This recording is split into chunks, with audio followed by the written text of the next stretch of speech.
सामीन नाज़रीन मुझा सिंध वासियो मुझा गयूर सिंधी भाइरो हिन सभा जी सिंध जा वारसो हिन सिंध सदी जी तव्हांखे जेकी वासी मिलियल आहे उहो सिंधी भाइरो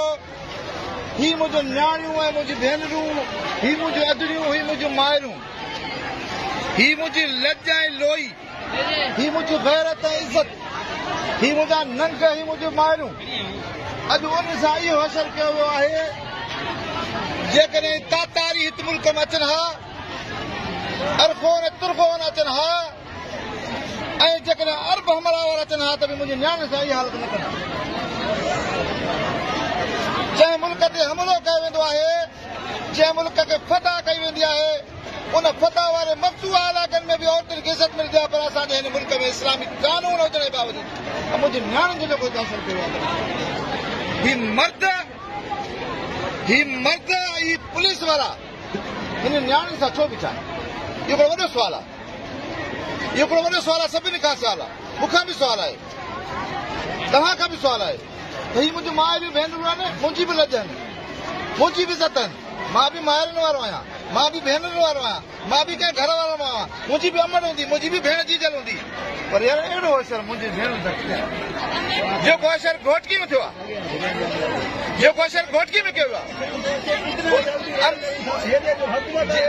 उन खां पोइ वॾो ज़ुल्म जेको आहे 70 साल जी बॉडी मां 80 साल जी अमड़ जीजल माज़ूर हिका खाई वापसी वञण जे लाइ डिवाइस अलॻि न रखी विया हिकिड़ो कांटो अलॻि न खपे जॾहिं त दुनिया जो कानून अमड़ हिकिड़ो मिंट साईं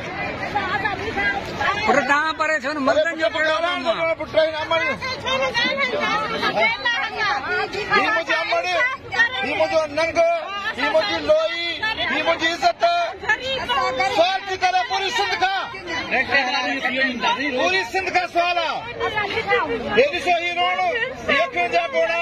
हे बेसाता जेका निकिरनि था इहे पाण नथा तव्हां त रोई ॾेखारियो तव्हां चवंदा रहो दर्द रोए थो सूर रोए थो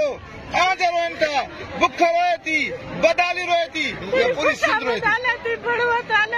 बड़वत हले थी ही जेको भाड़िया असांजी सिंध जे नियाणियुनि जी बड़वत में भाड़ था खाइनि ही मर्दनि जे साम्हूं निकिरी आई ही मुंहिंजी अमड़ आहे मुंहिंजी जीजल आहे ही मुंहिंजी लज आहे ही मुंहिंजी लोई आहे ही मुंहिंजो जेको आहे असांजी इज़त आहिनि अॼु असांजी इज़तूं दर पदर आहिनि असांजे नगर बि पुलिस वारा मत छो बीठा छा थो चए भाड़ जा भड़त था खाइनि भाड़ियुनि जे मुल्क में सिंधियो तव्हांजी गैरत खे ललकार आहे सिंधी भाइरो तव्हांजी गैरत खे ललकार अमल तव्हांखे ललकारे रही आहे